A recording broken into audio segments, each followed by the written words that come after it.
दोस्तों, अब हम यहाँ पे डब्ल्यूटीओ रूल्स के अनुसार जो भी cross border trade tariff, international trade tariff, foreign trade tariff या एक्सपोर्ट इंपोर्ट ट्रेड टैरिफ के कितने प्रकार होते हैं, कितने क्लासिफिकेशंस होते हैं, कितने मेथड्स होते हैं, ये हम देखने जा रहे हैं नेक्स्ट स्लाइड में। यहाँ पे आपको नेक्स्ट स्लाइड हमने दिखा दी है। यहाँ पे हमने चार तरह के जो टेरिफ शेड्यूल्स जो है डब्ल्यूटीओ कंप्लाइंट टेरिफ शेड्यूल्स ये डिस्प्ले किए। नंबर 1 पे है बाउंड टेरिफ शेड्यूल, नंबर 2 पे एमएफएन टेरिफ शेड्यूल, नंबर 3 पे है PTA FTS CEPA tariff schedule और नंबर 4 पे अप्लाइड टेरिफ शेड्यूल। ये चारों भी टेरिफ शेड्यूल से ये एक्चुअली होते बेसिक कस्टम ड्यूटी के टेरिफ शेड्यूल। इसके कैरेक्टरिस्टिक हम नेक्स्ट स्लाइड में देखने जा रहे हैं। दोस्तों, ये चारों भी शेड्यूल से ये ऑल टेंजिबल गुड्स पे जो बेसिक कस्टम ड्यूटी लेवी होती है उसके होते हैं। ऑल टेंजिबल गुड्स मतलब 1 to 21 सेक्शंस, 1 to 91 चैप्टर्स और 25,000 प्रोडक्ट्स की जो लिस्ट बनती है बेसिक कस्टम ड्यूटी टैरिफ की। और ये अलग अलग टैरिफ शेड्यूल जब हम बनाते हैं ये बन जाता है डब्ल्यूटीओ कंप्लायंस के चार टैरिफ शेड्यूल्स। उसमें सारे आइटम जो है 1 to 98 चैप्टर्स वाले 25,000 प्रोडक्ट्स वाले ये इंक्लूड किए जाते हैं। और ये चार तरह के जो भी टैरिफ शेड्यूल्स होते हैं इसमें सभी प्रोडक्ट्स पे अलग अलग टैरिफ हो सकता है, लेकिन इस पे कंट्री जो है सारे कंट्री के लिए हर एक शेड्यूल जो है ये यूनिक होता है। मतलब अगर बाउंड टैरिफ शेड्यूल की बात करेंगे तो बाउंड टैरिफ शेड्यूल एक ही रहेगा, यूनिक रहेगा और सारे कंट्रीज के लिए एप्लीकेबल होगा। एमएफएन टैरिफ शेड्यूल की बात करेंगे तो एमएफएन टैरिफ शेड्यूल भी यूनिक रहेगा, सारे कंट्रीज के लिए वो एप्लीकेबल होगा। एक्चुअली अप्लाइड टैरिफ भी होगा तो भी वो सारी कंट्रीज के लिए एप्लीकेबल होगा। प्रेफरेंशियल टैरिफ शेड्यूल होगा तो वो सारे कंट्रीज के लिए एप्लीकेबल होगा। भले ही जो भी 1 to 98 चैप्टर्स के अंदर 25,000 प्रोडक्ट्स आते हैं, ये 25,000 प्रोडक्ट्स के लिए अलग अलग टैरिफ शेड्यूल टैरिफ रेट्स होंगे, तो भी ये टैरिफ शेड्यूल्स यूनिक वाला सभी कंट्रीज के लिए सेम एप्लीकेबल होगा। मतलब अ, अगर हम बात करते हैं डब्ल्यूटीओ टैरिफ शेड्यूल्स की तो डिफरेंट टाइप्स के लिए डिफरेंट टैरिफ रेट्स होगा, तो भी एक कंट्री सभी कंट्री के लिए वो एप्लीकेबल हो जाएगा। सिमिलरली एमएफएन टैरिफ शेड्यूल्स में भी अलग अलग प्रोडक्ट्स के लिए अलग टैरिफ रेट्स होंगे, लेकिन सभी कंट्री के लिए एप्लीकेबल हो जाएंगे। सिमिलरली प्रेफरेंशियल टैरिफ रेट जो है ये जिस कंट्री के साथ एग्रीमेंट किए हैं बायलैटरल मल्टीलैटरल, उस कंट्री के जो भी रेट्स है ये उस कंट्री के लिए एप्लीकेबल हो जाएंगे। और एक्चुअली अप्लाइड टैरिफ जो भी होगा हमारे नेशनल टैरिफ के सिस्टम में वो सारे कंट्री के लिए अ, जो भी एप्लीकेबल है उसको एमएफएन टैरिफ या फिर पीटीए टैरिफ ये आइदर और बेसिस पे एप्लीकेबल हो जाएंगे। तो ये जो टैरिफ शेड्यूल जैसे कि हमने कहा कि ये यूनिक होते हैं और सभी कंट्रीज के लिए वो ईच शेड्यूल एप्लीकेबल होते हैं। ये चारों शेड्यूल जो है हमें बना के हर एक कंट्री को, मतलब each country of the 198 country members of WTO, सबको ये बाइंडिंग होता है कि इस तरह के शेड्यूल जो है प्रिपेयर करे और डब्ल्यूटीओ को सबमिट करे, डब्ल्यूटीओ में रजिस्टर करे, डब्ल्यूटीओ में बाइंडिंग करे, डब्ल्यूटीओ में फिक्स करे और डब्ल्यूटीओ का अप्रूवल ले। उसके बाद डब्ल्यूटीओ का अप्रूवल करने के बाद डब्ल्यूटीओ इन सारी जो 198 जो भी देश है उनके हर एक के प्रोफाइल क्रिएट करती है अपने वेबसाइट पे। उसको हम ये बोल सकते हैं कि ट्रेड टेरिफ रजिस्ट्री। हर एक कंट्री की ट्रेड टेरिफ रजिस्ट्री होती है और उनका प्रोफाइल होता है। वहाँ पे हर एक कंट्री का इस तरह का चार तरह का जो टेरिफ शेड्यूल है ये दिखाई देता है। तो इस तरह से उनके वहाँ पे भी वो रजिस्ट्री में डाल देते हैं और ये चारों शेड्यूल जो है हमारे हर एक देश जो है उनके उनके अपने सिस्टम में ये चले जाते हैं। इसमें का बाउंड टेरिफ शेड्यूल ये केवल जो है ये पब्लिकेशन होता है, ये इंडिकेटिव होता है और ये सिर्फ डिस्प्ले होता है ministry of external affairs, ministry of commerce, ministry of finance पे। बाकी MFN tariff schedule, PTS tariff schedule और एक्चुअली अप्लाइड टेरिफ शेड्यूल ये एक्चुअली हमारे नेशनल टेरिफ सिस्टम के शेड्यूल 1 का पार्ट होते हैं और आइस गेट में भी ये चले जाते हैं। तो ये हो गया दोस्तों कि किस तरह से ये कैरेक्टरिस्टिक्स है। अभी ये चार जो टेरिफ शेड्यूल्स अप्रूव्ड होते हैं डब्ल्यूटीओ में ये सारे देशों के लिए बाइंडिंग होते हैं। मतलब अगर अब इंडिया ने इस तरह का टेरिफ शेड्यूल चारों का बाइंडिंग किया, अप्रूव किया डब्ल्यूटीओ ने, तो ये सभी कंट्री के लिए एप्लीकेबल हो जाएंगे। उसी तरह 198 कंट्रीज के जो भी टेरिफ शेड्यूल्स है ये 197 कंट्रीज के लिए एप्लीकेबल हो जाएंगे और उस कंट्री के लिए भी वो बाइंडिंग हो जाएंगे। तो इसका मीनिंग ये है कि जो भी कंट्री का टैरिफ शेड्यूल है ये सारे कंट्री के लिए एप्लीकेबल हो जाता है। और इसके लिए डब्ल्यूटीओ अपना हर एक कंट्री का ट्रेड प्रोफाइल जो है, टैरिफ ट्रेड प्रोफाइल, ये मेंटेन करती है। तो यहाँ हमने कैरेक्टरिस्टिक्स बताने की आपको कोशिश की। आगे जो स्लाइड है यहाँ पे हम आपको बताने जा रहे हैं कि ये जो चारों तरह के जो टैरिफ शेड्यूल है इसका एक्चुअली मीनिंग क्या है, उसके एग्जांपल के साथ हम अभी देखने वाले हैं। तो नंबर वन जो है बाउंड टैरिफ शेड्यूल, तो लीगली ये मैक्सिमम परमिसिबल लिमिट जो है होता है बेसिक कस्टम ड्यूटीज टैरिफ का। ये हम मतलब हर एक देश जो है ये फिक्स करता है, कमिट करता है डब्ल्यूटीओ में। और डब्ल्यूटीओ फिक्स करने के बाद, कमिट करने के बाद डब्ल्यूटीओ उसे अप्रूवल देती है उस शेड्यूल को। वो अप्रूव होने के बाद उसे हम बोलते हैं बाउंड टैरिफ शेड्यूल। और ये मैक्सिमम तरह का जो रेट होता है, बेसिक कस्टम ड्यूटी का रेट्स होता है, अलग अलग प्रोडक्ट्स के लिए अलग अलग रेट्स हो सकते हैं। लेकिन जो मैक्सिमम है वो सभी कंट्री के लिए एप्लीकेबल होगा। मतलब ये मैक्सिमम लेवल तक हम अपना जो बेसिक कस्टम ड्यूटी का एक्चुअली अप्लाई होने वाला जो टेरिफ रेट से ये बढ़ा के लेके जा सकते हैं। तो ये एक्चुअली इंडिकेटिव होता है। और ये एक बार फिक्स हो गया तो इसके लिए जो पहले वाला टेरिफ शेड्यूल जो फिक्स हुआ रहता है उसके अबाव, उसके बियॉन्ड तो कभी भी बाउंड टैरिफ शेड्यूल हम बढ़ा नहीं सकते। हम का मतलब हर एक कंट्री अपने बाउंड टैरिफ शेड्यूल जो फिक्स करती है डब्ल्यूटीओ में, डब्ल्यूटीओ से अप्रूवल देता है, उसके अभाव, उसके बियॉन्ड बढ़ा नहीं सकते। बियॉन्ड बढ़ाने के लिए फिर उनको वही प्रोसेस फॉलो करनी पड़ती है, डब्ल्यूटीओ का अप्रूवल, बाकी सारे जो भी देश है उनका कंसेंसस, इस तरह का प्रोसेस उनको फॉलो करना पड़ता है। लेकिन ये जनरली कोई भी कंट्री करता नहीं, कोई भी कंट्री के लिए ये डिफिकल्ट टास्क होती है। इसलिए ये नॉन कंप्लाइंट इसमें लेवल में जाती है जब कोई यूनिलैटरल इस तरह की एक्टिविटी करने की कोशिश करता है।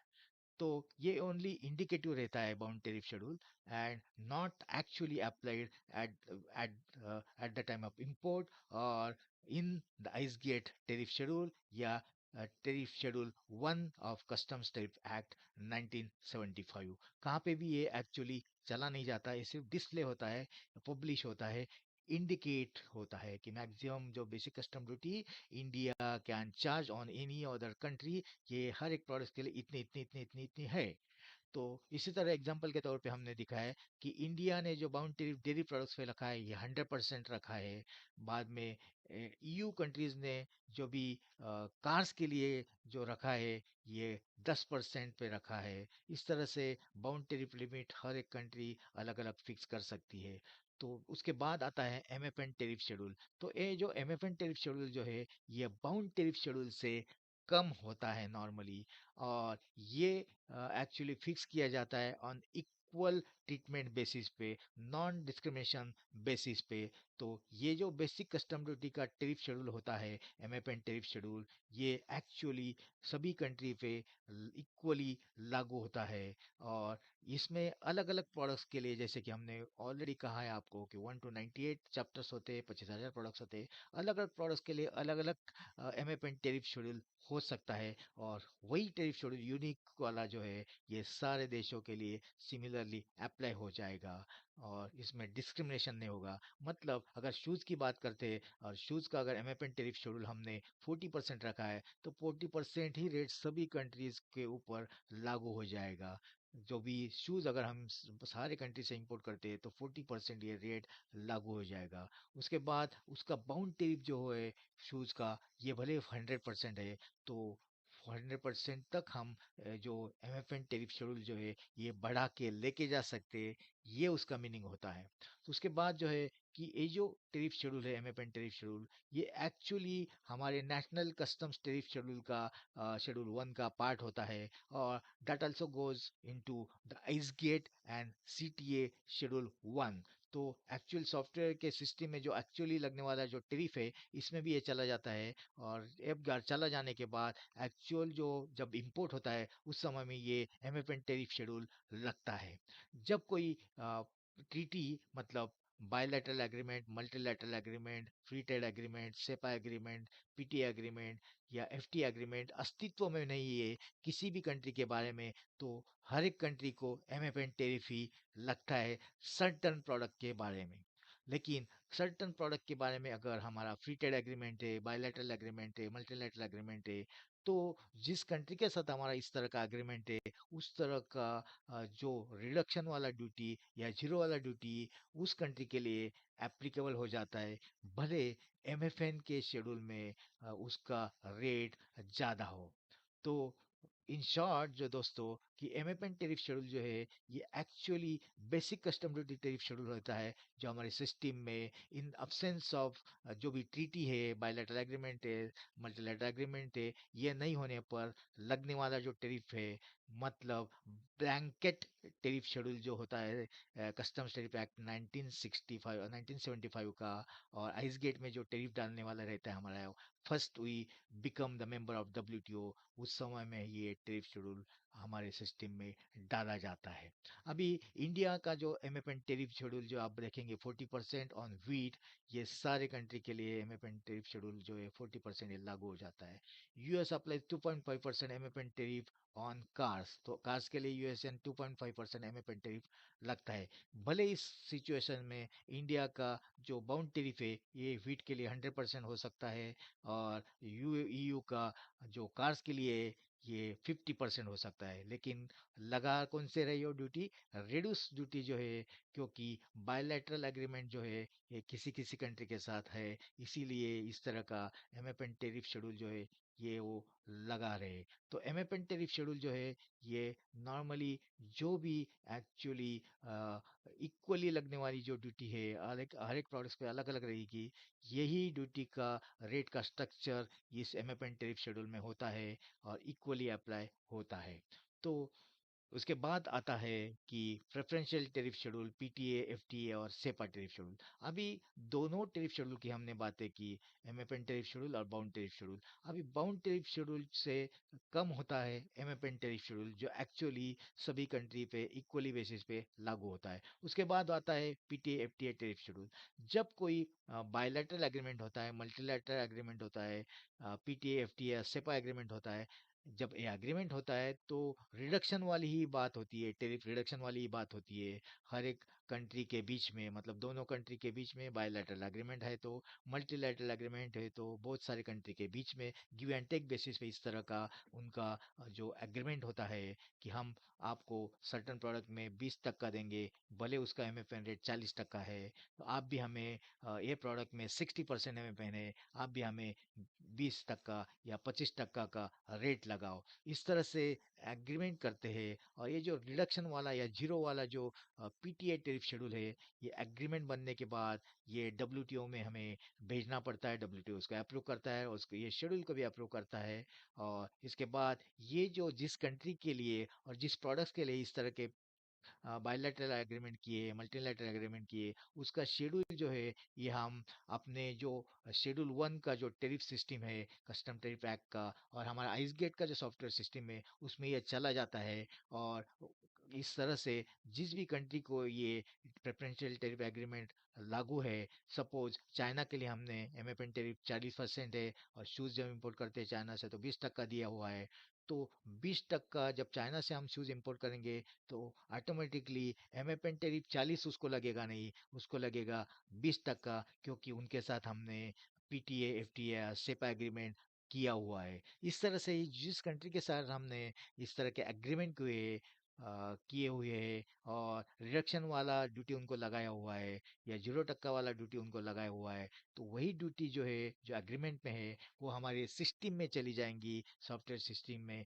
और एक्चुअली जब बिल ऑफ एंट्री बनती है, एक्चुअली जब इंपोर्ट होता है, तो वही रिड्यूस वाली ड्यूटी या जीरो ड्यूटी उस कंट्री से इंपोर्ट होने वाले प्रोडक्ट पे लगती है। तो ये आपको यहाँ पे हमने क्लियर कर दिया। अभी इसका एग्जांपल तौर के हम देखेंगे तो इंडिया एशियन के साथ में एफटीए होने के कारण 0% ड्यूटी लगा रहे हम पाम ऑयल पे फ्रॉम मलेशिया। मतलब मलेशिया से अब जब हम इंपोर्ट करेंगे पाम ऑयल, तो उसको 0% ड्यूटी जो है, ये पीटीए रेट वाली ड्यूटी, एफटीए रेट वाली ड्यूटी ये लगाएंगे।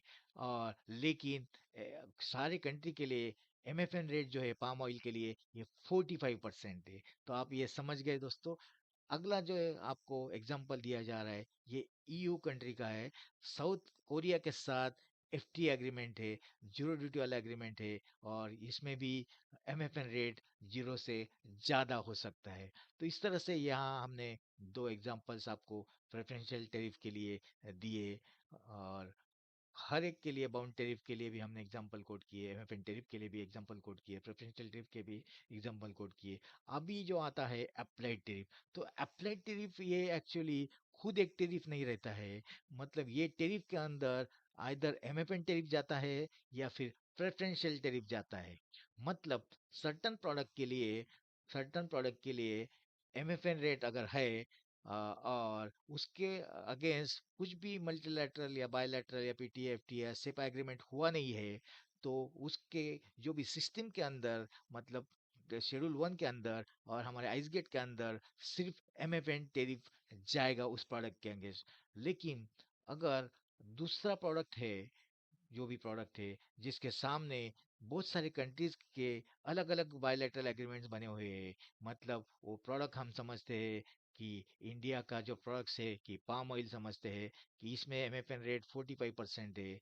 तो किसी के कंट्री के साथ में हमने एग्रीमेंट किया कि आपको 20 तक का लगाएंगे, मलेशिया के साथ एग्रीमेंट किया, मॉरिशस के साथ किया, थाईलैंड के साथ किया, तो इनको रिडक्शन वाली जो ड्यूटी लगाई कि आपको 10 तक का लगाएंगे, 20 तक का लगाएंगे, 5 तक का लगाएंगे, 0 तक का लगाएंगे, इस तरह वाली जो अलग अलग कंट्री की जो ड्यूटी है, ये हम उसके सामने रखेंगे। और इसका शेड्यूल जब बनेगा, क्योंकि पहले वाला इसमें हम एमएफएन के सामने जो भी प्रोडक्ट है उसके सामने कुछ भी ट्रीटी नहीं है, कुछ भी बायलैटरल एग्रीमेंट नहीं है, मल्टीलैटरल एग्रीमेंट नहीं है, तो एमएफएन टेरिफ ही हमारे सिस्टम में जाएगा। लेकिन अगर बायलैटरल एग्रीमेंट है, मल्टीलैटरल एग्रीमेंट है, तो ये सारे जो पीटीए, एफटीए, सेपा के टेरिफ शेड्यूल से रिडक्शन वाले, ये हमारे सिस्टम में जाएंगे, उनके सामने कंट्रीज भी जाएगा।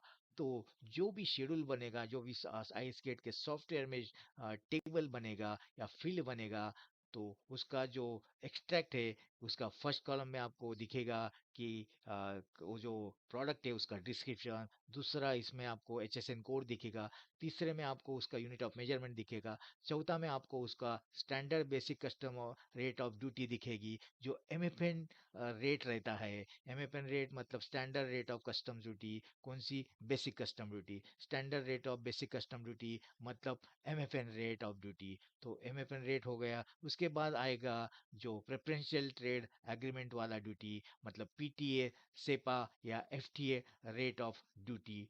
तो एक हो गई एमएफएन रेट ऑफ ड्यूटी, जिसे हम basic custom rate of duty, standard customs basic custom rate of duty बोलते हैं। दूसरी आएगी प्रेफरेंशियल ट्रेड एग्रीमेंट वाली ड्यूटी, जिसे हम PTA, FTA, CEPA tariff rate of duty बोलेंगे। और ये सारा जो 5 कॉलम वाला है, आपको हमारे हम जब सॉफ्टवेयर सिस्टम एग्जीक्यूट करते हैं तो ये दिखेगी, एज वेल एज हमारे जो फिजिकली पीडीएफ वाला जो शेड्यूल वन रहता है, कौन सा हमारे पीटीए, एफटीए और सेपा, इसके मिला के जो टेरिफ शेड्यूल रहता है, schedule one customs tariff act 1975 वाला, तो इसमें ये दोनों तरह की ड्यूटी और किस कंट्री के लिए किस रेट से एप्लीकेबल है, ये आपको दिखाई देगी। तो यहाँ पे आपको हमने ये समझा दिया कि कौन सी duty actually at the time of import लगती है, कौन सी ड्यूटी हमारे सॉफ्टवेयर सिस्टम में जाती है, कौन सी ड्यूटी जो है ये हमारे शेड्यूल वन में जाती है। तो एमएफएन टेरिफ शेड्यूल ये हमारे शेड्यूल वन में भी जाती है, सॉफ्टवेयर सिस्टम में भी जाती है। प्रेफरेंशियल टेरिफ रेट जो है हमारे सिस्टम में जाती है, और हमारे शेड्यूल वन में भी जाती है, और हमारे सॉफ्टवेयर में भी जाती है। तो ये दोनों टेरिफ जो है, ये ही एक्चुअली अप्लाइड टेरिफ होता है। अप्लाइड टेरिफ के लिए कुछ अलग एग्जिस्टेंस नहीं होता है। दोनों में से एक या फिर दोनों तरह के जो ये इस तरह का टेरिफ जो है, ये एप्लीकेबल हो जाता है। इसलिए एक्चुअली अप्लाइड टैरिफ जो है इसमें आइदर और either MFN, either preferential tariff, या फिर दोनों इस तरह का रेट हर एक जो भी देश है उसके लिए एप्लीकेबल हो जाता है। यहाँ पे हमने चारों जो टैरिफ है ये आपको एक्सप्लेन करने की कोशिश की और इसका सिग्निफिकेंस भी दिखाया और इसको जो भी एग्जाम्पल्स है ये भी हमने कोट करने की कोशिश की।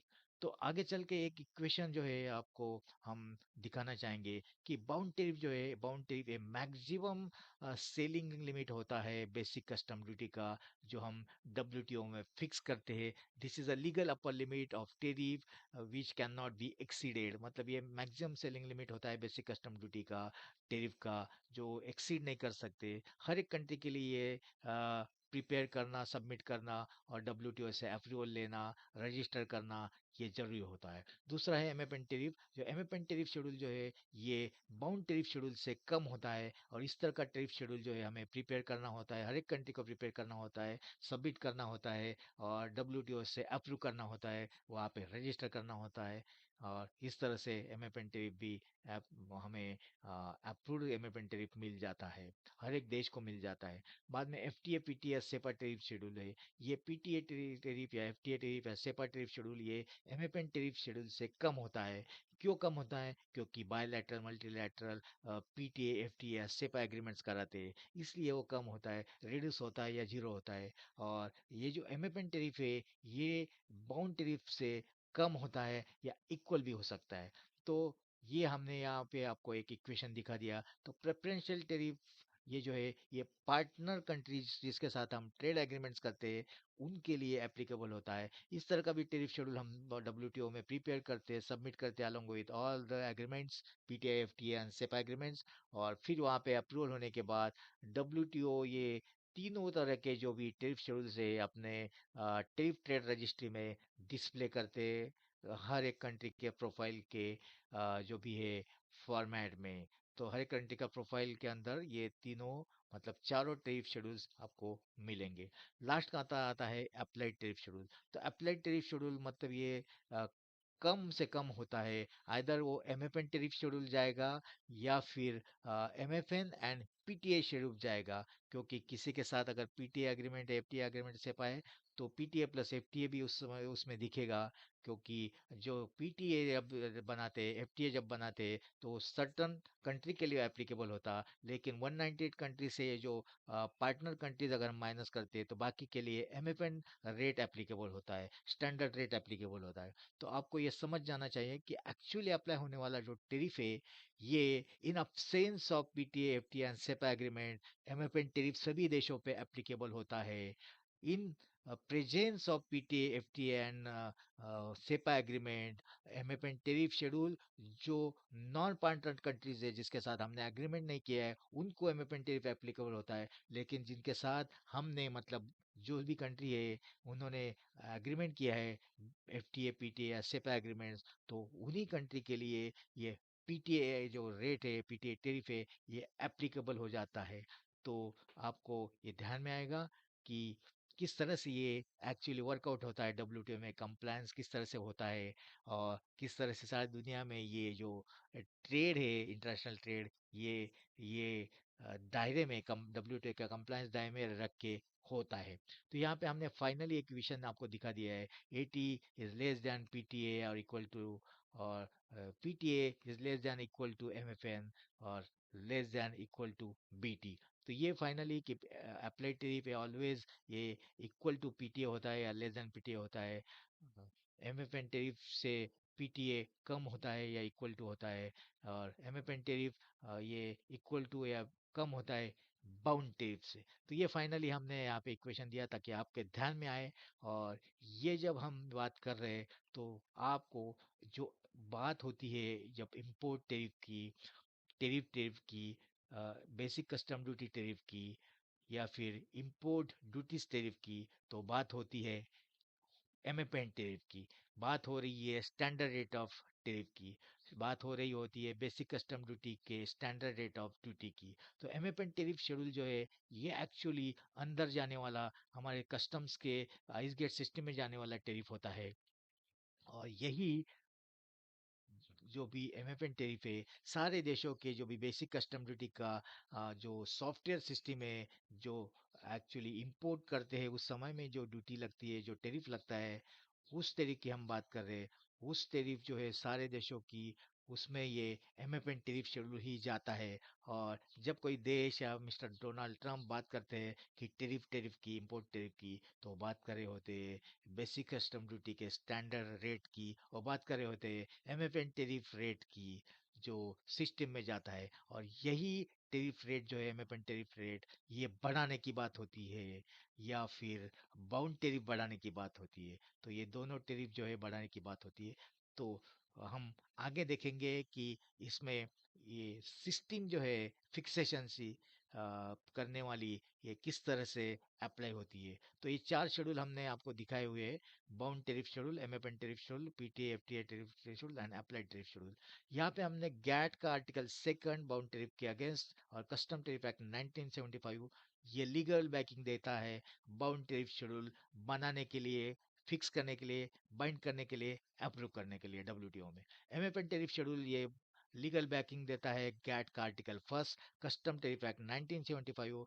और इसी तरह से ये जो टैरिफ शेड्यूल है हम डब्ल्यूटीओ में प्रिपेयर करके, सबमिट करके, रजिस्टर करके अप्रूवल ले सकते हैं, और हमारे नेशनल लेवल के टैरिफ सिस्टम जो कस्टम टैरिफ एक्ट 1975 उसके अंतर्गत डाल सकते हैं। पीटीएफटीएस सेपा टैरिफ शेड्यूल गैट का जो 24 जो आर्टिकल है, उसके अंतर्गत ये कस्टम टैरिफ एक्ट 1975 जो भी है नेशनल लेवल का, ये दोनों लीगल बैकिंग देता है पीटीएफटीएस सेपा टैरिफ के लिए। और डब्ल्यूटीओ के अंदर जो है ये हम सबमिट करते हैं, अप्रूवल लेते हैं, और हमारे ये जो भी देश है, जिस देश के प्रोफाइल में ये चला जाता है। कस्टम टैरिफ एक्ट 1975 जो है, यहाँ पे हम दिखाते हैं, हमारे सॉफ्टवेयर सिस्टम में भी दिखाते हैं। तो ये लीगल बैकिंग होता है। अप्लाइड टैरिफ के लिए भी लीगल बैकिंग है, आर्टिकल सेकंड कंप्लायंस और सिविक का नोटिफिकेशन इसके लिए होते हैं। और ये कस्टम टैरिफ एक्ट 1975 के अंतर्गत लीगल बैकिंग होता है। और यहाँ पे हम आइस गेट और जो भी शेड्यूल वन है उसमें यहाँ पे डिस्प्ले करते हैं। तो ये चारों जो है ये हमें सबमिट करने होते हैं डब्ल्यूटीओ में, शेड्यूल बना के उनका अप्रूवल लेना होता है, वहाँ पे रजिस्टर करना होता है। और फिर वो हमारे जो भी देश है, इंडिया का प्रोफाइल या यूएस का प्रोफाइल, उनके उनके प्रोफाइल में ये चारों तरह के शेड्यूल चले जाते हैं। और नेशनल लेवल पे इम्प्लीमेंटेशन जो है, ये कस्टम टैरिफ एक्ट 1975 के अंतर्गत शेड्यूल वन में जो भी है तीन तरह के शेड्यूल चले जाते हैं। Bound tariff is indicative tariff schedule, ये दिखता है कि मैक्सिमम लिमिट क्या है और एमएफएन टैरिफ शेड्यूल बढ़ाने का। और बाकी तीन हमारे आइस गेट के सॉफ्टवेयर सिस्टम में भी चले जाते हैं। तो यहाँ पे हमने सभी बातें वही दिखाई कि display, publish, apply, enact, include them at national level. तो नेशनल लेवल पे मिनिस्ट्री ऑफ एक्सटर्नल अफेयर्स के वेबसाइट पे चले जाते हैं, एमओसी के वेबसाइट पे चले जाते हैं, मिनिस्ट्री ऑफ फाइनेंस के वेबसाइट पे चले जाते हैं, पब्लिशिंग के लिए, डिस्प्ले के लिए, अप्लाई के लिए, इनएक्ट के लिए, इंक्लूड करने के लिए। बाउंड टैरिफ शेड्यूल ये जो है, ये सिर्फ डिस्प्ले होता है तीनों वेबसाइट पे, तीनों जो भी डिपार्टमेंट है, ministry of finance, ministry of commerce, ministry of finance, ministry of external affairs, इनके वेबसाइट पे। और नेशनल टैरिफ वाली जो हमारी सिस्टम है, जो पीडीएफ फॉर्म में डिस्प्ले करती है custom tariff act 1975 schedule one, और आइस गेट वाला जो सिस्टम है, वहाँ पे ये तीन शेड्यूल जो है, MFN tariff schedule, PTA FTA sofa और एक्चुअली अप्लाइड टैरिफ शेड्यूल, ये चले जाते हैं। तो यहाँ पे तीन अगर हम बात कर रहे हैं, तो एक्चुअली दो ही टैरिफ शेड्यूल होते हैं: एमएफएन टैरिफ शेड्यूल या पीटीए टैरिफ शेड्यूल। क्योंकि अप्लाइड टैरिफ शेड्यूल, ये दोनों में का कोई भी टैरिफ शेड्यूल या दोनों हमारे सिस्टम में चले जाते हैं। तो आपको इंडिकेटिव टैरिफ शेड्यूल या और एक्चुअली अप्लाइड टैरिफ शेड्यूल इसका पता चल गया है। तो हम अगर बात करते हैं कि एक्चुअली अप्लाइड टैरिफ शेड्यूल जो है, तो एमएफएन और पीटीए टैरिफ शेड्यूल जो है एक्चुअली अप्लाइड टैरिफ शेड्यूल होते हैं। एक्चुअली अप्लाइड टैरिफ शेड्यूल का कुछ भी खुद का एग्जिस्टेंस नहीं होता है। और इंडिकेटिव टैरिफ शेड्यूल की बात करते हैं, तो बाउंड टैरिफ शेड्यूल है, इंडिकेटिव टैरिफ शेड्यूल होता है। तो आपको अभी ये बात जो है, ये परफेक्ट समझ में आ गई होगी। आगे चल के हम ये बात आपको समझाने वाले हैं कि इसका इंक्रीज वाला और डिक्रीज वाला क्या रूल होता है। तो बाउंड टैरिफ शेड्यूल के अंतर्गत जो है, हम अगर देखना चाहेंगे कि इसको किस तरह से रिड्यूस किया जाता है, रिडक्शन करते, लोअर करते, तो ये अलाउड है। बाउंड टैरिफ शेड्यूल कम करने वाली जो एक्शन है, ये अलाउड है। कब अलाउड है? जब हम डब्ल्यूटीओ को अफेक्टेड मेंबर कंट्रीज को नोटिफाई करते हैं सिंगल प्रोडक्ट या मल्टी प्रोडक्ट्स के बारे में कि इनका रेट हम कम कर रहे हैं, तब ये अलाउड है। तो ये डब्ल्यूटीओ कंप्लाइंट एक्टिविटी हो जाती है। दूसरी एक्टिविटी जो एमएफएन टेरिफ रिलेटेड, ये भी हम इसका लोअरिंग एक्टिविटी कर सकते हैं। मतलब प्रीवियसली फिक्स किया हुआ जो एमएफएन टेरिफ है उसको हम कर सकते, कम कर सकते, रिड्यूस कर सकते हैं, डिक्रीज कर सकते हैं। तो कब कर सकते हैं? जब डब्ल्यूटीओ को और बाकी जो अफेक्टेड कंट्रीज मेंबर्स जो कंट्रीज है उनको नोटिफाई करने के बाद हम ये इस तरह का एमएफएन टेरिफ कम कर सकते हैं, जो सिंगल प्रोडक्ट के लिए हो सकता है या मल्टी प्रोडक्ट के लिए हो सकता है। इस तरह का रिडक्शन वाला एक्टिविटी जो है ये डब्ल्यूटीओ कंप्लाइंट है only after notifying the WTO as well as affected member countries. तो ये भी आपको डब्ल्यूटीओ कंप्लाइंट के अंदर आ जाता है डिक्रीज वाला एक्शन। उसके बाद प्रेफरेंशियल टेरिफ जो है पीटीए, एफटीए और सेपा, पहले वाला जो प्रेफरेंशियल टेरिफ शेड्यूल हमने डब्ल्यूटीओ में फिक्स किया था उसको अगर हमें रिड्यूस करना है तो ये भी एक्टिविटी जो है ये डब्ल्यूटीओ के कंप्लाइंट जो भी एक्शन है उस पे आ जाती है। ओनली इसमें केस में हमें जो पहले वाले एग्रीमेंट्स किए थे, जिस जिस कंट्री के साथ एग्रीमेंट किए थे वो हमें रिवाइज करने पड़ते हैं, रिवाइज एग्रीमेंट साइनिंग करने पड़ते हैं। और साइनिंग के बाद उस पार्टनर कंट्रीज का अगर हमें कंसेंट है उस एग्रीमेंट पे, उसके बाद ही हम फिर डब्ल्यूटीओ को नोटिफाई करते हैं और डब्ल्यूटीओ को ये शेड्यूल जो है रिवाइज शेड्यूल उनको लीगल बाइंडिंग के स्वरूप में हमें डालना पड़ता है। तो इस तरह से ये भी रिवाइज शेड्यूल जो है डिक्रीज वाला ये हमारे सिस्टम में हम डाल देते हैं। क्योंकि इसका इफेक्ट जो है जो भी हम अभी डिक्रीज वाली एक्शन कर रहे हैं, either bound tariff related, either MFN tariff related या प्रेफरेंशियल टेरिफ रिलेटेड, ये नया वाला रिवाइज जो शेड्यूल है कम हुआ हुआ bound tariff schedule, MFN tariff schedule या प्रेफरेंशियल टेरिफ शेड्यूल, ये डब्ल्यूटीओ की जो वेबसाइट है जिसमें हमारा इंडिया का प्रोफाइल है वहाँ पे ये रिवाइज टेरिफ शेड्यूल दिख जाएगा। और फिर हमारे एंड पे भी हम नेशनल लेवल की जो टेरिफ सिस्टम है इसमें हम इसका इम्प्लीमेंटेशन करेंगे। उसके बाद आता है अप्लाइड टेरिफ शेड्यूल। तो अप्लाइड टेरिफ शेड्यूल ये खुद की कुछ आइडेंटिटी नहीं रहती है इसकी। ये अप्लाइड टेरिफ शेड्यूल मतलब आइदर एमएफएन टेरिफ शेड्यूल या फिर प्रेफरेंशियल टेरिफ शेड्यूल। तो ये भी दोनों टेरिफ शेड्यूल जो जब ये कम करते हैं हम डब्ल्यूटीओ को और अफेक्टेड मेंबर को नोटिफाई करते, तो ऑटोमेटिकली अप्लाइड टेरिफ भी है डिक्रीज वाला एक्शन जो है एमएफएम वाला या फिर पीटीए टेरिफ वाला, ये नोटिफिकेशन के बाद डब्ल्यूटीओ कंप्लाइंट हो जाता है। तो अप्लाइड टेरिफ वाला भी एक्शन जो है ये डब्ल्यूटीओ कंप्लाइंट हो जाता है। तो डिक्रीज वाले एक्शन हमने देखे कि ये सारे तीनों टेरिफ शेड्यूल के लिए, और फोर्थ वाला ये जो है कि इसका कुछ एग्जिस्टेंस नहीं होता है, तो तीनों टेरिफ शेड्यूल के लिए एप्लीकेबल हो जाते हैं, डब्ल्यूटीओ कंप्लाइंट हो जाते हैं। और अभी हम इंक्रीज वाला एक्शन देखेंगे कि अगर बाउंड टेरिफ हमने यूनिलैटरली एग्रेसिवली किसी भी प्रोडक्ट के लिए या मल्टी प्रोडक्ट के लिए पहले वाले बाउंड टेरिफ शेड्यूल्स के लिए अगर फिक्स किया हुआ उसके अभाव या बियॉन्ड बढ़ाने की कोशिश करते तो नॉन कंप्लाइंट हो जाता है, अलाउड नहीं है। डब्ल्यूटीओ या बाकी कंट्रीज को अलाउ नहीं करते। उसके बाद अगर हमने इस तरह का जो भी कोशिश की बढ़ाने की, तो डब्ल्यूटीओ उसको नॉन कंप्लाइंट ठहराता है। तो इस तरह का जो बाउंड टेरिफ शेड्यूल है, पहले वाले बाउंड टेरिफ शेड्यूल से हम unless and until WTO member का अप्रूवल ले ले या और डब्ल्यूटीओ का अप्रूवल ले ले सिंगल प्रोडक्ट के लिए या मल्टी प्रोडक्ट के लिए, उसके सिवा हम इस तरह का जो आ, बढ़ाने वाला एक्शन है ये कर नहीं सकते। तो ये नॉन कंप्लाइंट वाला एक्शन हो जाता है। यूनिलैटरली हम without consent and approval WTO and बाकी पार्टनर कंट्रीज जो भी है, अफेक्टेड कंट्रीज है, डब्ल्यूटीओ के 198 कंट्रीज है, उनके कंसेंट के बिना हम बढ़ाते हैं तो नॉन कंप्लाइंट। तो समझ जाना कि इस तरह का ही एक्शन मिस्टर डोनाल्ड ट्रंप ने लिया होगा तभी तो नॉन कंप्लाइंट हुआ है। तो उसके बाद आता है एमएफएन टेरिफ शेड्यूल। तो एमएफएन टेरिफ शेड्यूल में आ, दो बातें आती है बढ़ाने वाली। एक तो एमएफएन टेरिफ शेड्यूल जो है ये बाउंड टेरिफ शेड्यूल के आगे बढ़ा सकते हैं या फिर बाउंड टेरिफ तक बढ़ा सकते हैं।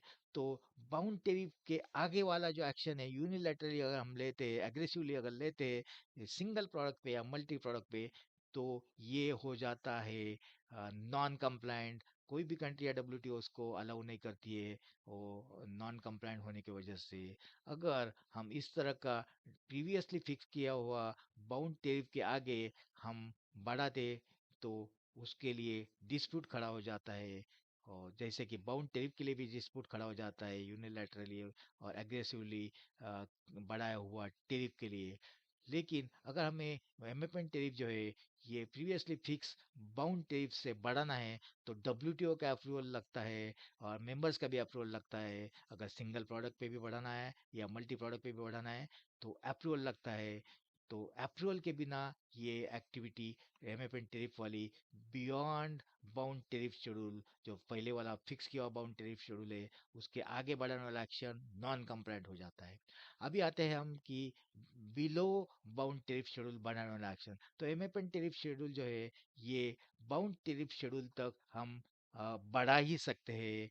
किस तरह से बढ़ा सकते हैं? डब्ल्यूटीओ को हम नोटिफाई करके और बाकी भी जो भी देश है उनको नोटिफाई करके और उनका कंसेंसस लेके, उनको गुड फेथ में लेके, कॉन्फिडेंस में लेके हम इस तरह का जो एमएफएन टेरिफ है ये हम एमएफएन टेरिफ रेट से बाउंड टेरिफ लेवल तक बढ़ा सकते हैं।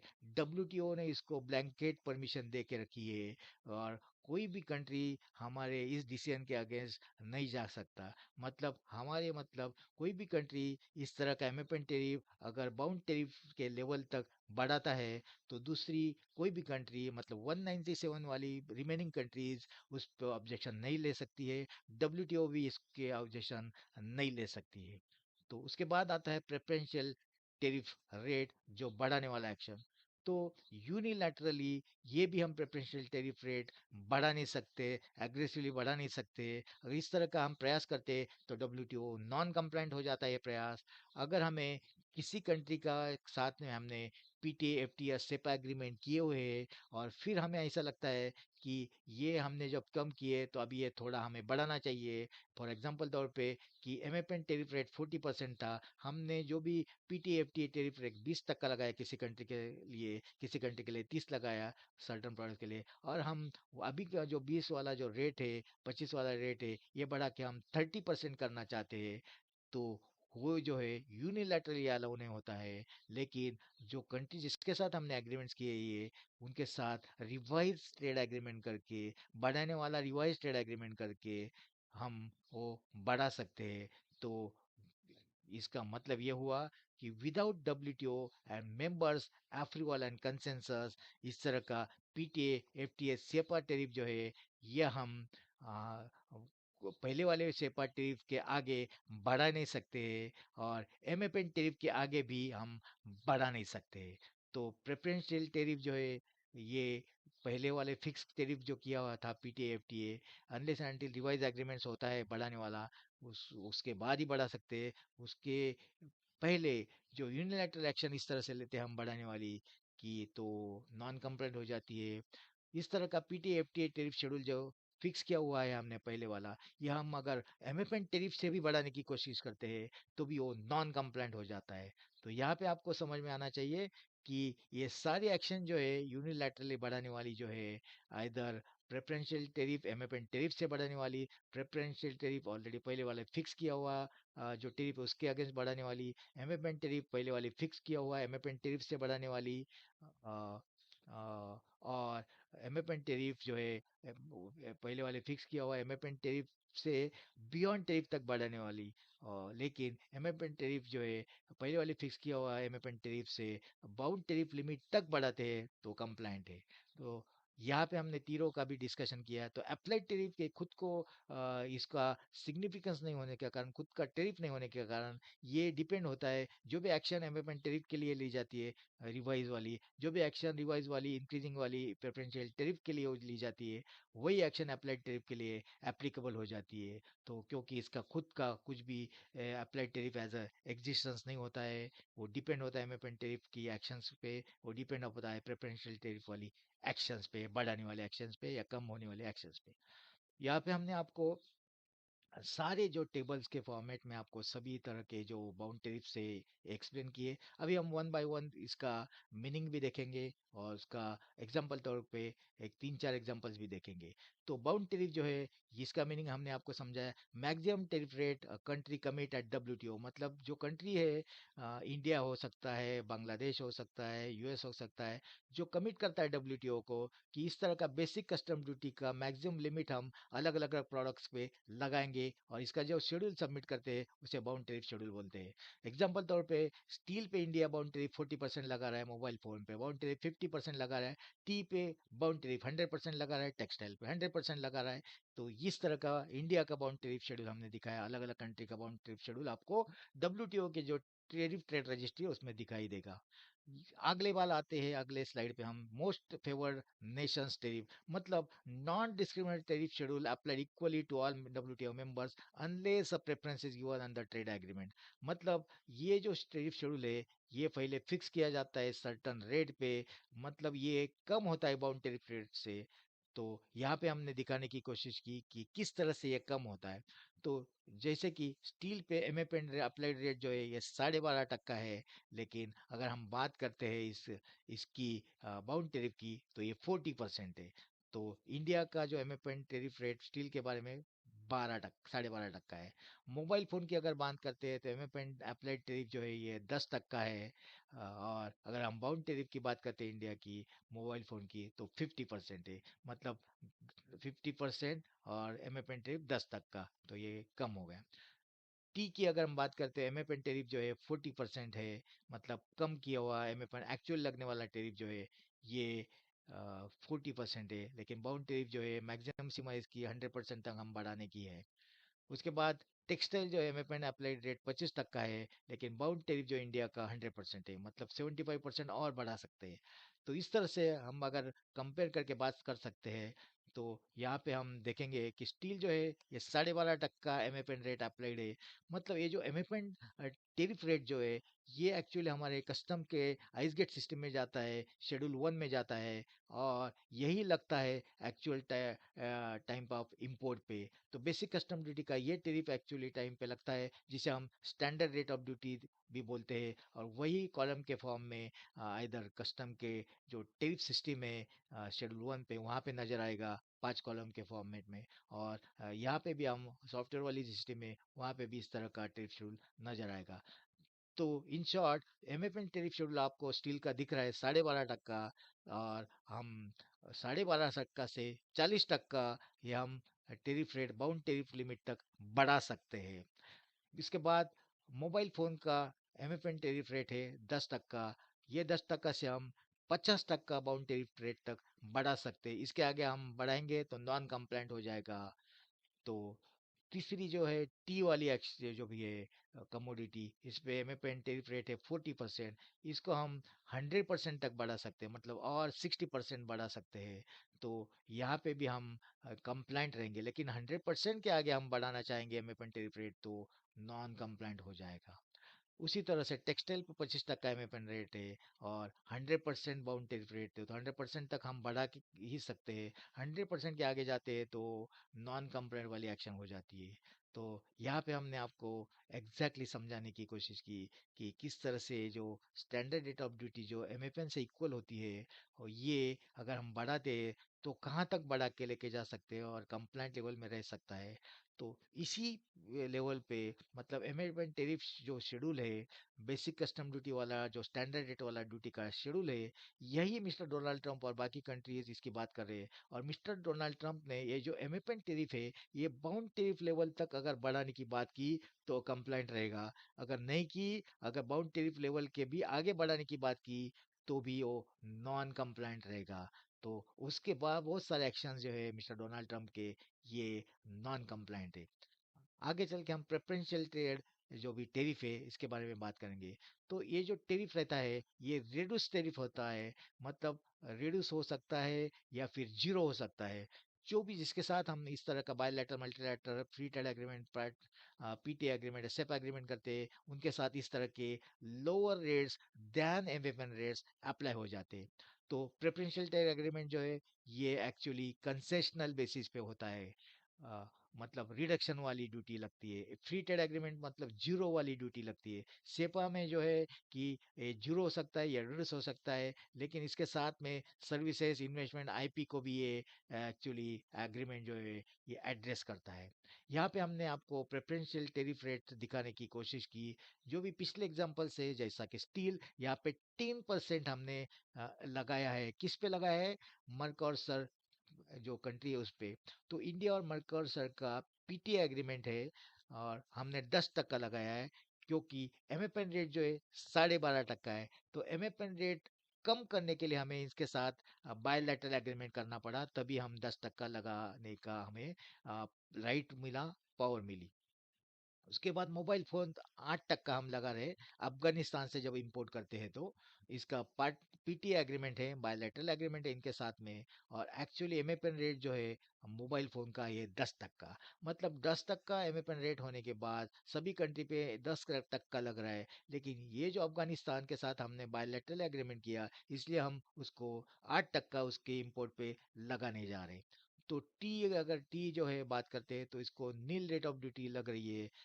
कौन से कंट्री से इंपोर्ट करने के बाद? श्रीलंका से इंपोर्ट करने के बाद, क्योंकि श्रीलंका के साथ हमें फ्री ट्रेड एग्रीमेंट है। भले ही एमएफएन रेट 40% है, मतलब टी का एमएफएन रेट जो है ये 40% है। मतलब श्रीलंका के अलावा बाकी देशों के लिए अगर हम इस तरह का टी इंपोर्ट करते हैं तो उनको 40% ड्यूटी लगाएंगे, लेकिन श्रीलंका के लिए एफटी होने के कारण हम 0% की ड्यूटी लगाएंगे। उसी तरह का टेक्सटाइल वाला 0% का ड्यूटी आपको दिख रहा है, क्योंकि साउथ अफ्रीका का हमारे साथ एग्रीमेंट है, फ्री ट्रेड एग्रीमेंट है, इसलिए हम 0% की ड्यूटी लगा रहे हैं। भले बाकी सारे कंट्रीज के लिए एमएफएन रेट जो है ये 25% है। मतलब 25% ही बाकी सारे कंट्रीज के लिए ये रेट है टेक्सटाइल पे। जब हम इंपोर्ट करते हैं बाकी सारे कंट्रीज से टेक्सटाइल, उस समय 25% लगता है। लेकिन साउथ अफ्रीका से अगर हम इस तरह का टेक्सटाइल इंपोर्ट करते हैं उस पर जीरो ड्यूटी लगाएंगे। स्टील का 0% हम लगा रहे जापान से इंपोर्ट करने के बाद। जापान से अगर हम स्टील इंपोर्ट करते हैं तो उसको जीरो लगाते हैं, क्योंकि सेपा एग्रीमेंट है। और एमएफएन जो है रेट बाकी सारे कंट्रीज के लिए ये 12.5% है। मतलब 12.5% से घटाकर हमने 0% इसीलिए लगाया क्योंकि सेपा एग्रीमेंट है। किसके साथ? जापान के साथ। उसके बाद मोबाइल फोन की बात आती है। मोबाइल फोन 0% लग रहा है साउथ कोरिया से जब हम इंपोर्ट करते हैं, क्योंकि सेपा एग्रीमेंट है। और एमएफएन रेट है 10%। इस तरह से एमएफएन रेट से जब हम घटाने की बात करती है तो बायलैटरल मल्टीलैटरल ट्रेड एग्रीमेंट किसी भी कंट्री के साथ होनी चाहिए, तभी उस कंट्री के लिए हम रिड्यूस रेट लगा सकते हैं, या फ्री ट्रेड अगर एग्रीमेंट है जीरो लगा सकते हैं। तो ये बात हमने आपको बता दी। अभी जिस समय में इंपोर्ट करते हैं उस समय में वो कंट्री से, जिस कंट्री से हमें इंपोर्ट को करना होता है उस कंट्री से हम सर्टिफिकेट ऑफ ओरिजिन करके डॉक्यूमेंट लेते हैं। तभी सर्टिफिकेट ऑफ ओरिजिन बेसिस पे इस तरह वाला जीरो ड्यूटी वाला या फिर रिड्यूस वाला जो टेरिफ रेट है ये अप्लाई हो जाएगा। एक्चुअल जब इंपोर्ट होता है कस्टम में, तो कस्टम्स वाला ये डॉक्यूमेंट देखता है और उसका जो रेट, भले वो रेट दिया होगा, ये जो पीटीए रेट हो दिखाई देता होगा अपने सॉफ्टवेयर सिस्टम में, अनलेस एंड अनटिल ये सर्टिफिकेट ऑफ ओरिजिन अगर है तो ही इस तरह का रेट एप्लीकेबल होता है। सर्टिफिकेट ऑफ ओरिजिन का डॉक्यूमेंट नहीं है तो रेट जो है ये एमएफएन टेरिफ रेट लग सकता है, क्योंकि इन absence of the document proof जो एमएफएन टेरिफ रेट है ये लगेगा। उसके बाद जो है अप्लाइड टेरिफ रेट, तो जैसा हमने कहा आपको कि अप्लाइड टेरिफ रेट ये खुद जो एग्जिस्टेंस में नहीं होता है, ये आइदर एमएफएन टेरिफ जो है ये लगेगा, या फिर एमएफएन के साथ में किसी कंट्री के साथ पीटीए, एफटीए, सेपरेटेड एग्रीमेंट है किसी प्रोडक्ट्स के बारे में, तो MFN plus PTA tariff schedule लगेगा। एग्जाम्पल तौर पे हमने आपको यहाँ पे दिखाने की कोशिश की है। स्टील पे 7.5% जो है ये अप्लाइड टेरिफ लगा है, क्योंकि लोअर फ्रॉम एमएफएन 12.5%। मतलब किसी कंट्री का जो है हमें एग्रीमेंट होने के कारण 7.4% जो है उस किसी कंट्री के लिए लगा है। मोबाइल फोन पे 5% लगा है, क्योंकि एमएफएन रेट 10% है, लेकिन किसी कंट्री के साथ पीटी एग्रीमेंट होने के कारण 5% लगा है। टी के लिए 35% लगा है, किसी कंट्री का पीटी एग्रीमेंट होने के कारण एमएफएन रेट 40% है। टेक्सटाइल पे 50% लगा है, किसी कंट्री के लिए एमएफएन रेट 25% है।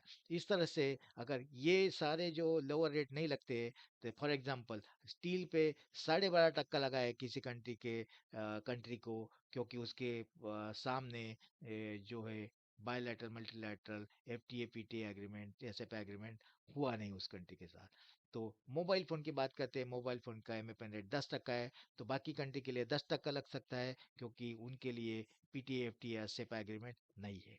तो इस तरह से हमने एक्चुअल टैरिफ का आपको एक्सप्लेनेशन दे दिया। इसके स्लाइड में आपको दिख रहा होगा इंडिया का प्रोफाइल, जो डब्ल्यूटीओ के टैरिफ ट्रेड रजिस्ट्री में अवेलेबल है।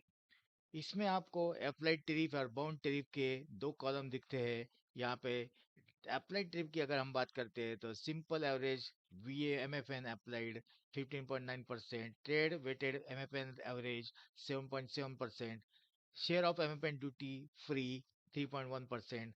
बाउंड टैरिफ के साइड में सिमिलर वे से रिमार्क्स डाले हुए हैं, simple average bound tariff, binding coverage और share of bound duty free. इस तरह का आपको यहाँ पे ये स्लाइड में सर्टन परसेंटेज और रिमार्क्स जो बाउंड टैरिफ और अप्लाइड टैरिफ के नीचे नजर आते होंगे। इसका जो मीनिंग है, ये हम आपको अगर एक्सप्लेन करना चाहेंगे तो इसको भी बहुत सारा देर लग सकता है, इसलिए हम इस पे डिटेल में नहीं जाते हैं। अगला जो है कि फाइनल बाउंड जो ड्यूटीज है, जब हम बाउंड टैरिफ के इस पे क्लिक करते हैं, तो यहाँ पे एक प्रोडक्ट सिलेक्ट करते हैं, मिल्क एंड मिल्क प्रोडक्ट। तो इसमें आप देखते हैं कि एचएसएन कोड दिखता है, और बाद में डिस्क्रिप्शन दिखता है, नीचे की तरफ फाइनल बाउंड ड्यूटीज दिखती है, अदर ड्यूटीज भी नजर आती है। तो फाइनल बाउंड जो ड्यूटी है ये 100% है, अदर ड्यूटीज में 0% है। तो इस तरह से फाइनल बाउंड ड्यूटीज टेरिफ नजर आती है। इसके बाद जो है कि यहाँ पे हमने अप्लाइड टेरिफ वाली ड्यूटी डिस्प्ले करने की कोशिश की है मिल्क एंड मिल्क प्रोडक्ट पे। तो एमएफएन टेरिफ जो है एक्चुअल लगने वाला टेरिफ है, स्टैंडर्ड रेट ऑफ ड्यूटी है, ये हमने 33% डब्ल्यूटीओ में डिक्लेयर करके रखी है। MFN rate basic custom duty जो है, जो हमारे कस्टम के सिस्टम में जाती है, ये 33% डिक्लेयर की हुई है। और यह इस तरह से ही हमारे चारों शेड्यूल जो है, ये डब्ल्यूटीओ के जो ट्रेड टेरिफ रजिस्ट्री है, उसमें हमारा भी अवेलेबल है, इंडिया का, और बाकी भी 198 कंट्री के इस तरह के सारे टेरिफ शेड्यूल्स वहाँ पे ऑनलाइन अवेलेबल है।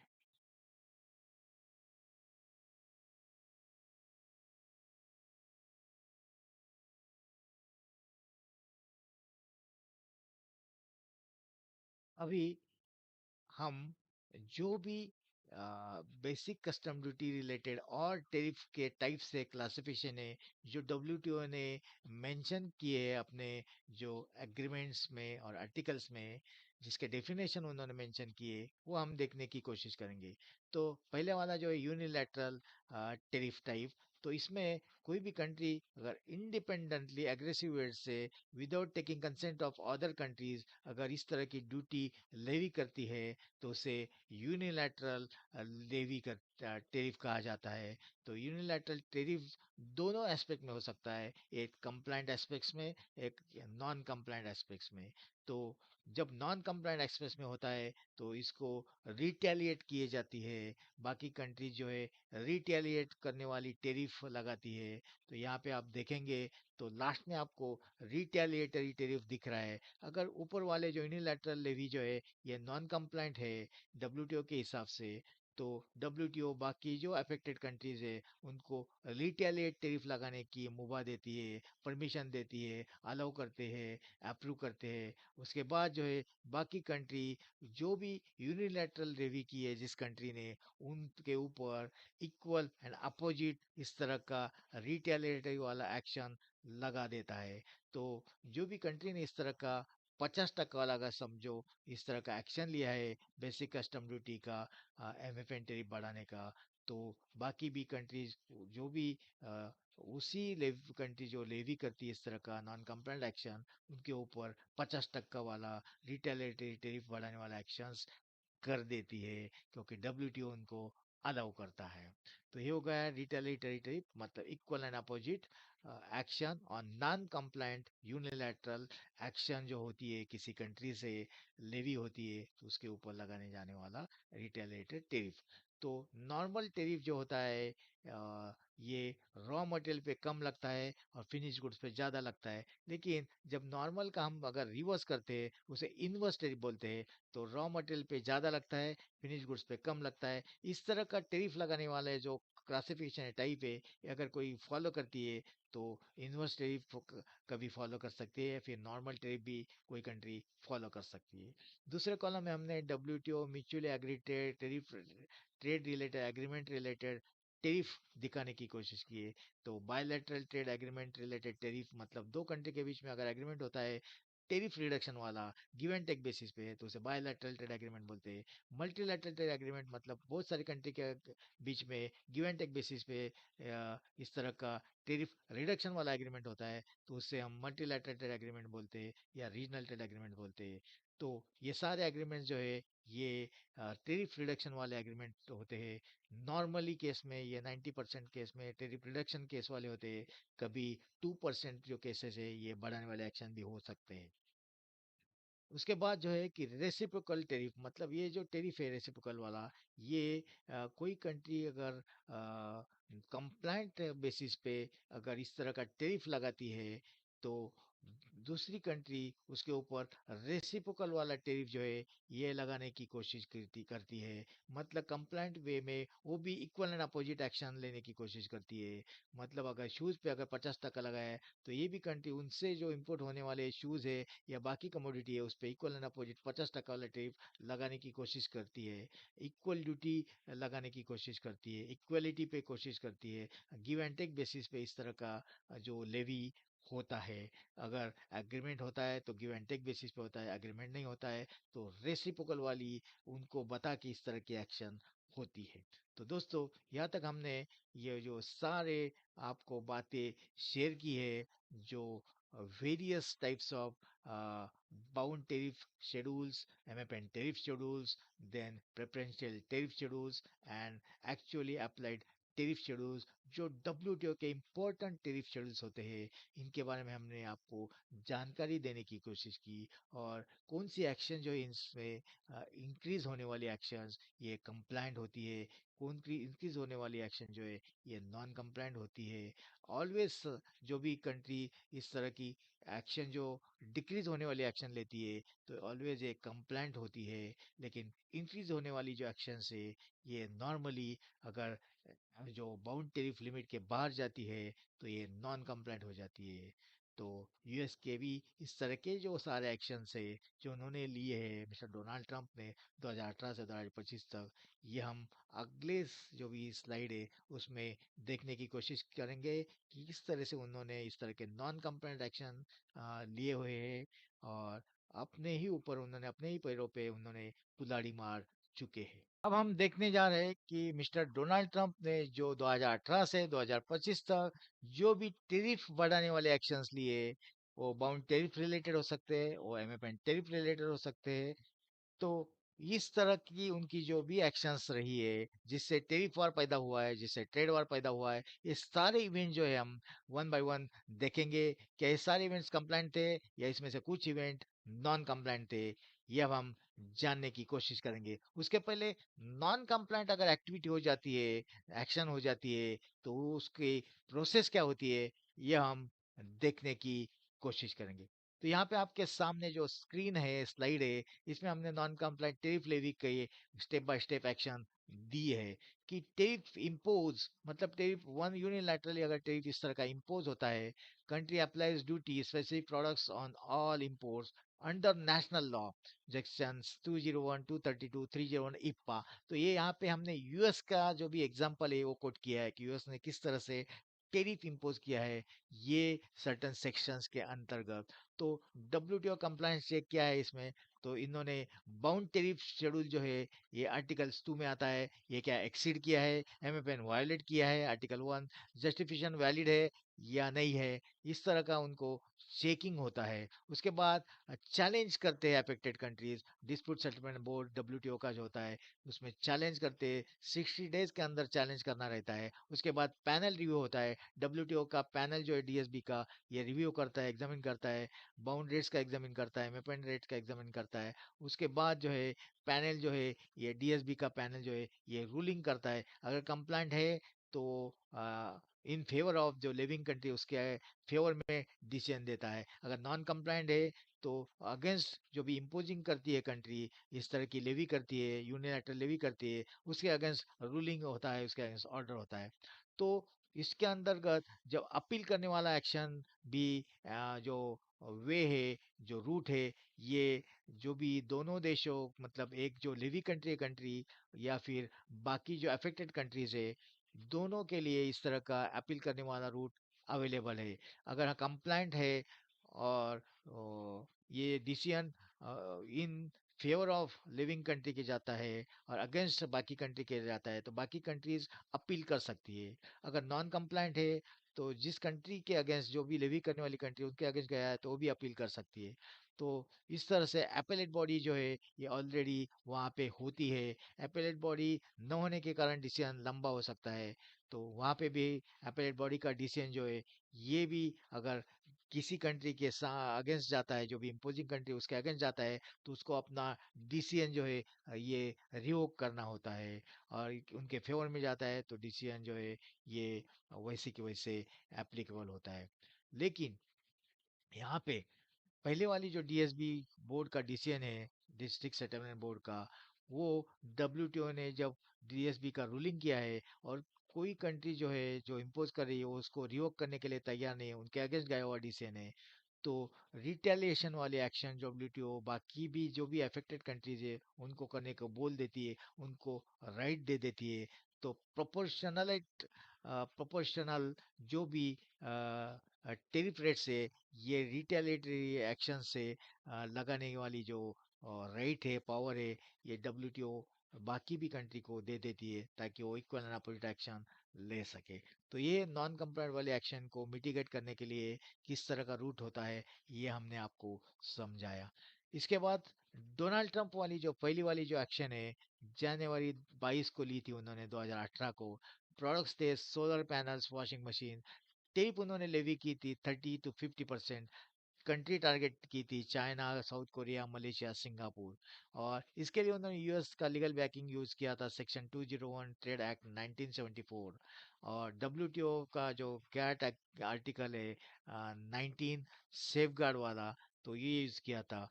अभी यूएस कोर्ट ने उनके फेवर में डिसीजन दिया, यूएस के फेवर में, और WTO ने ये जो टेरिफ एक्शन उनकी, ये नॉन कंप्लाइंट ठहराई, अनजस्टिफाइड ठहराई, और श्री चुंजुरी जो है प्रूव नहीं कर पाए यूएस, तो ब्रीच ऑफ कमिटमेंट हो गया। इसलिए ये जो DSB का जो डिसीजन है, ये इनके अगेंस्ट गया था, यूएस के अगेंस्ट, और उन्होंने ये जो है ये रिवोक नहीं किया था, और इसीलिए बाकी देशों को WTO के DSB ने उनको रिटेलिएट टेरिफ लगाने के लिए उनको पावर दी थी, और उनके लिए उन्होंने अलाउ किया था। तो इस तरह से डिसीजन अगेंस्ट जाने के बाद अगर रिवोक नहीं करती है वो कंट्री, तो रिटेलिएटरी एक्शन करने के लिए WTO उसको पावर देती है। इसके बाद सेकंड वाला एक्शन जो है उन्होंने मार्च 1 2018 में लिया था, स्टील और एल्यूमिनियम प्रोडक्ट्स थे, लेवी 25% का किया था, एल्यूमिनियम पे 10% किया था। कंट्रीज टारगेट की थी चाइना, EU, कनाडा, मेक्सिको, तुर्की, इंडिया, जापान, ब्राजील। और यूएस के legal section 232 trade expansion act 1962 के अंतर्गत नेशनल सिक्योरिटी बेसिस पे उन्होंने ये एक्शन लिया था। और WTO का जो आर्टिकल था 21, इसके अंतर्गत उन्होंने नेशनल सिक्योरिटी वाला ये जो टूल है ये यूज किया था।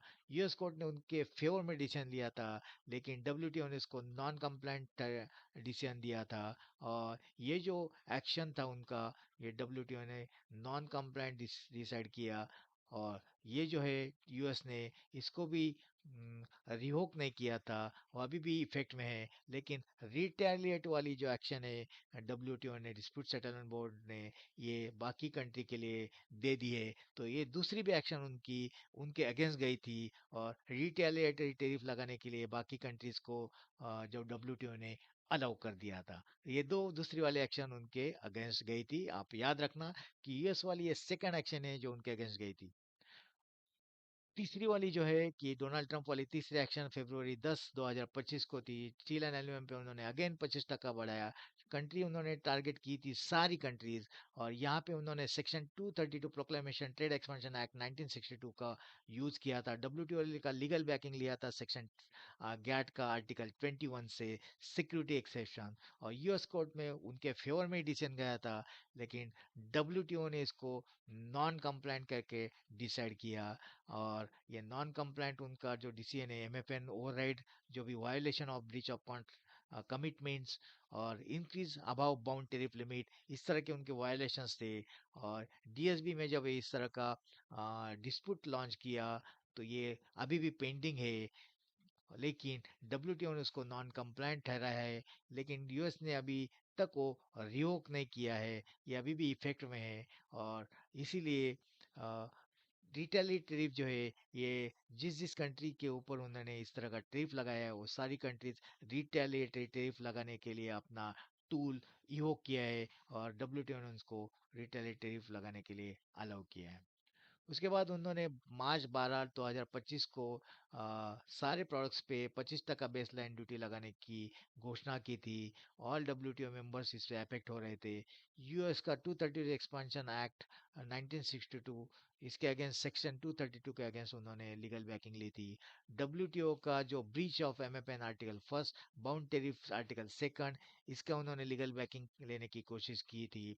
यूएस के जो भी कोर्ट है वहाँ पे उन्होंने उनके फेवर में डिसीजन दिया।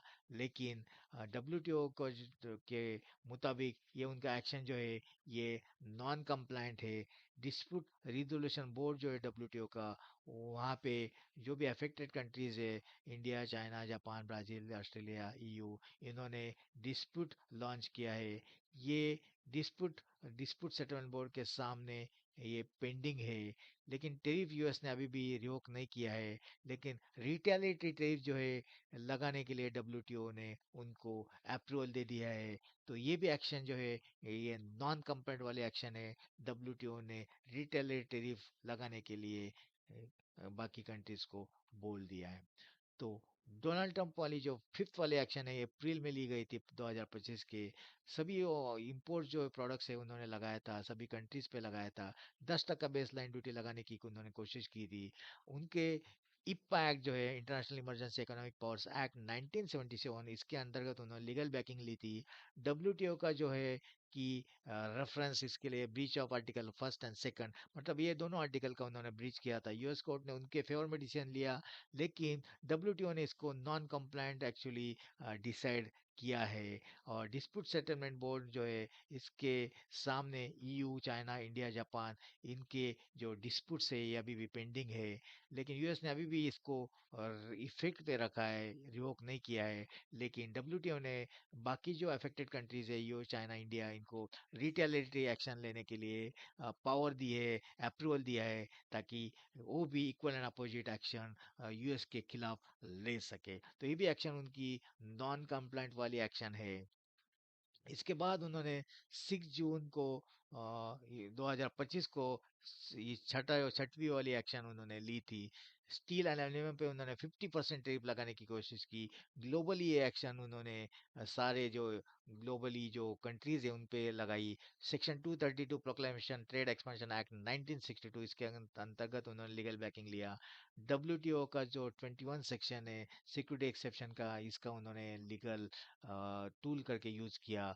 यूएस कोर्ट ने उनके फेवर में एक्चुअली डिसीजन लिया। लेकिन जो डब्ल्यूटीओ ने इसको नॉन कंप्लायंट एक्चुअली ठहराया है, क्योंकि breach of commitment doubling far above commitments, मतलब ये एमएफएन टैरिफ से भी आगे और बाउंड टैरिफ से भी आगे उनकी एक्शन है।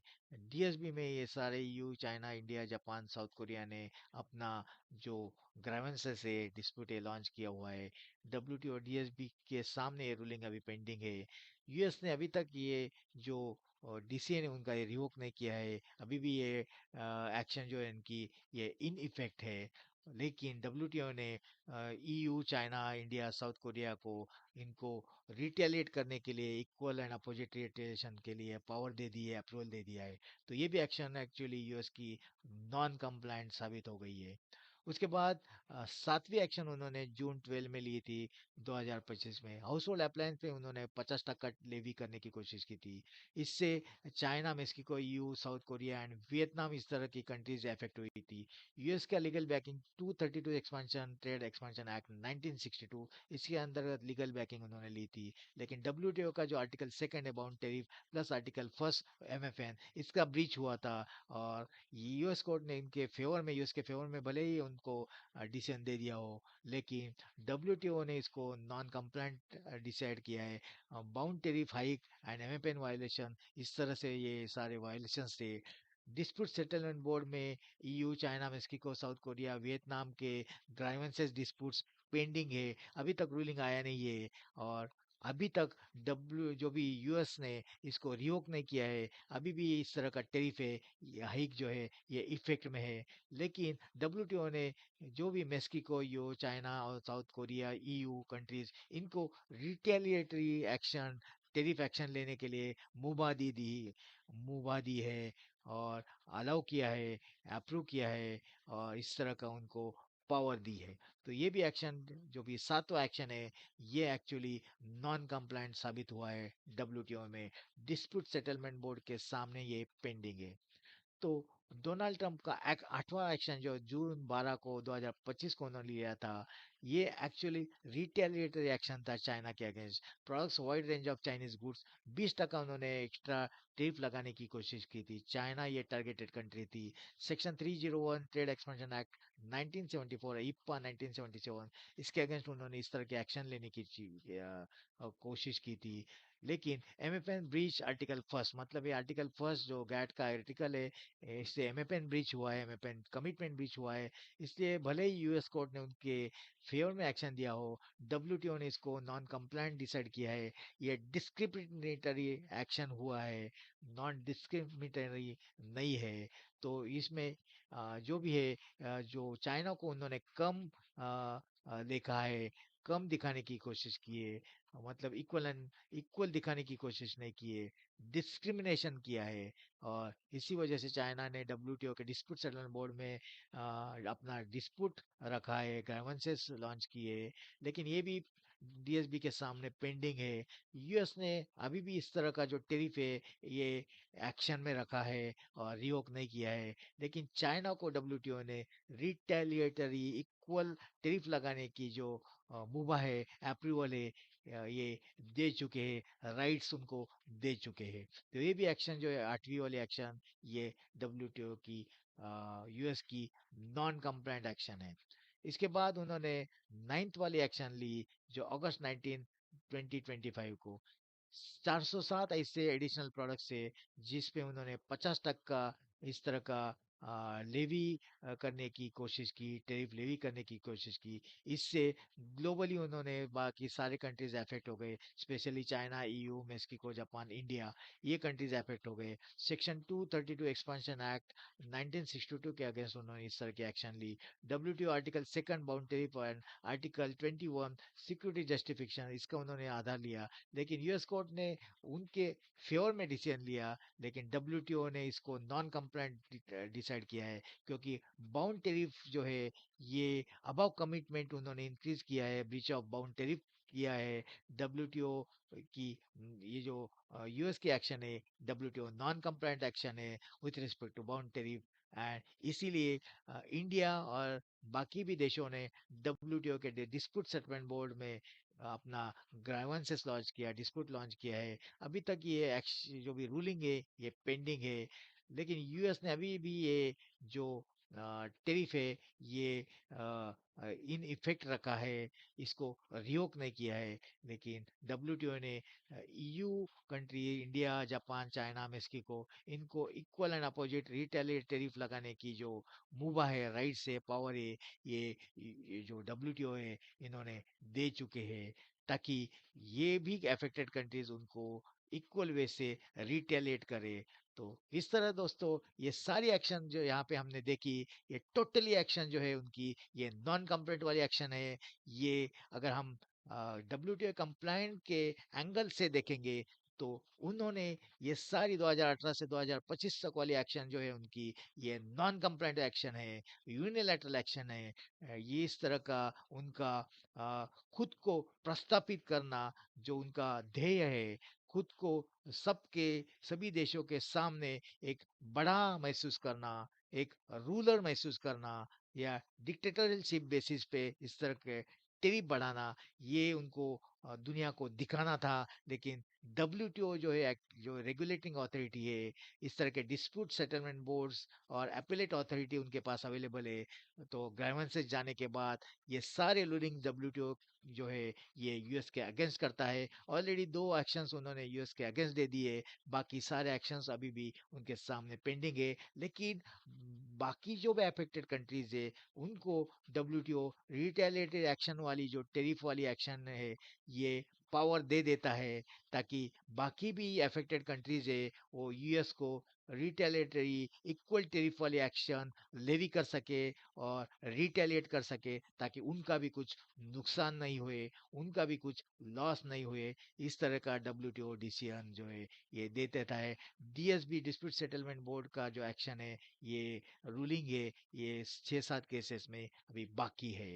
तो दोस्तों हमने जैसे आपको ये सारी बातें जो मिस्टर डोनाल्ड ट्रंप ने टेरिफ लगाने वाले एक्शन से, ये हमें वन बाय वन समझाने की कोशिश की। इसमें से आपको 9 एक्शन में से करीब करीब सारी एक्शन जो है उनकी नॉन कंप्लाइंट है। इससे मिस्टर डोनाल्ड ट्रंप को उनके जो ट्रेड एडवाइजर है, इंटरनेशनल ट्रेड एडवाइजर है, वो सही ढंग से उनको गाइड नहीं कर रहे, सही ढंग से उनको डायरेक्शंस नहीं दे रहे, और अपने ही एक्शंस में वो फंसते जा रहे हैं, क्योंकि उनके ही लोग उनको अभी अपोज करने लगे हैं। उनकी ही कंट्री के जो लोग हैं, सिटीजन से उनको अपोज करने लगे हैं।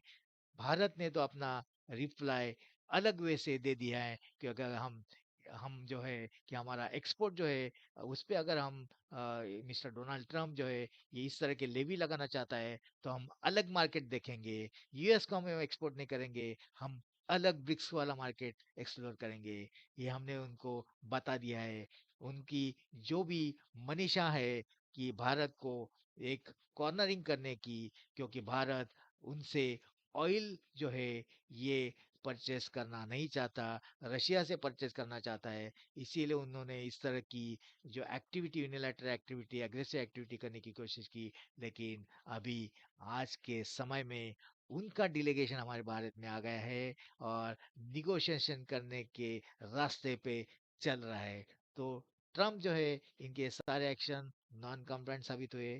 तो हमने आपको ये सारे जो टेरिफ रिलेटेड बातें हैं हमने बता दी, और आशा है कि आपको ये टेरिफ रिलेटेड जो बातें हैं आपको समझ में आई, और कौन से एक्शन से कंप्लेंट होती है, कौन से एक्शंस नॉन कंप्लेंट होती है, टेरिफ के किस तरह से प्रकार होते हैं, ये सारी बातें हमने आपको समझाने की कोशिश की। आशा है कि आप ये समझ गए, और इसके साथ ही हम ये वीडियो समाप्त करना चाहेंगे। Thank you. जय हिंद, जय भारत।